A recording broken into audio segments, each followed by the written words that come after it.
Welcome to this explainer. Today, we're setting out to explore the deepest hidden architecture of human emotion. We're going to venture way beyond everyday psychology and examine the profound frameworks that actually shape our inner lives. So prepare to challenge your preconceived notions, because we're embarking on a journey to understand how our most volatile reactions are, in fact, meticulously designed tools for our spiritual evolution. Is anger the enemy of love, or its hidden architect? We so often view anger as a purely destructive force, right? A toxic emotion that we just have to suppress, avoid, or extinguish. But the sources we're exploring today reframe this incredibly powerful emotion entirely. Instead of a flaw in human design, anger is presented as a profound cosmic catalyst. It's an essential ingredient in the alchemy of our soul, designed to forge something incredibly beautiful out of raw, untamed heat. The Herald of Judgment, the soul's early warning system. To understand this transformation, we have to look at the earliest stages of our soul's development, where the human ego is really just a dormant seed waiting to awaken. In esoteric traditions, we find this concept called the sentient soul. This is the foundational emotional center of the human soul. Within this space, the ego rests in a completely dormant, unskilled, and instinctual state. You see, before we're capable of calm, light-filled judgment, we reside purely within this sentient soul. In this state, we don't act with calculated wisdom. Instead, we're just swept along by raw emotional reactions, propelled back and forth by joy and sorrow, pleasure and pain. And this fundamentally redefines the utility of anger.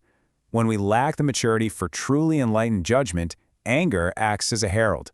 It provides what you might call a dimly recognized judgment against injustice. Righteous anger steps in as an educator. It acts as an inner alarm bell, signaling from our deep emotional center that something occurring outside of us is senseless, immoral, or unjust. And it does this long before our higher faculties are mature enough to comprehend exactly why it's wrong.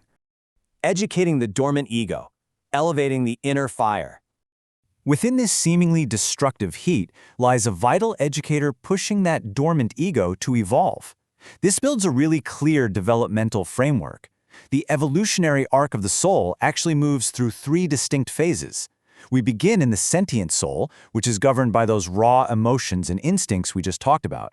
From there, we're pushed into the rational soul, characterized by awakening thought and perception. And finally, we strive to reach the consciousness soul, where the ego becomes clear, independent, and enlightened.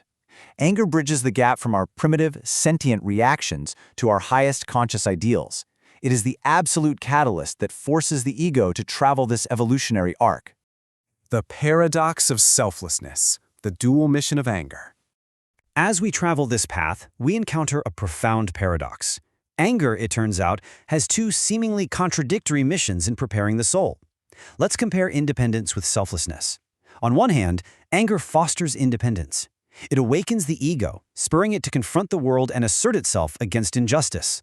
Without this initial spark, we'd remain entirely passive. We would simply melt into nothing, unable to stand as individuals. Yet, paradoxically, the actual experience of anger acts as a poison that consumes and damps down our self-awareness. When we're consumed by righteous anger, we lose our self-centeredness. We are reduced by the fire. Therefore, anger simultaneously builds the ego up into an independent force while burning away its selfish tendencies. Transmuting fire into love. The chemistry of the soul. Understanding this dual mission brings us to the real pivot point of our journey. What happens when the ego consciously takes its education into its own hands and transforms this raw material? Well, the transmutation process unfolds in three distinct steps. First is purification.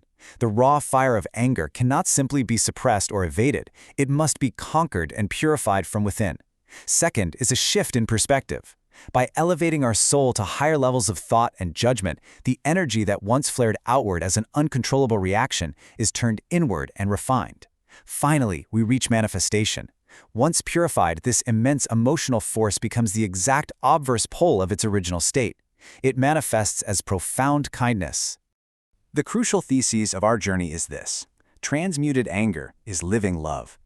It highlights a beautifully intricate irony within human development. A hand that offers genuine, resilient love is very often a hand that has previously learned the strength of clenching against injustice. You absolutely cannot truly overcome a passion without first possessing it and then purifying it.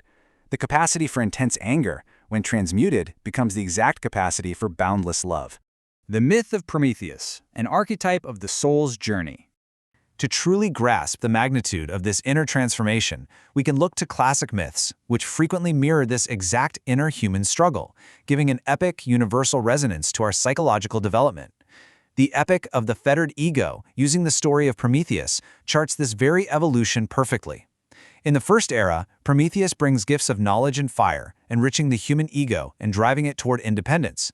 But in the second era, he's chained to a rock by the wrath of Zeus.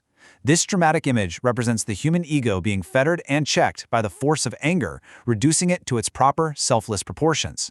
Finally, in the third era, Prometheus awaits a successor to the god of wrath. He awaits the god of love. The wrath that restrains the ego is a completely necessary phase, preparing it for the ultimate arrival of living love. The ultimate liberation, reaching enlightened consciousness. This mythic anticipation mirrors our own daily emotional alchemy. The ancient stories aren't just history, they are blueprints for this exact inner transformation. The universal goal is moving from an ego fettered by anger to a liberated ego that brings blessing to the world.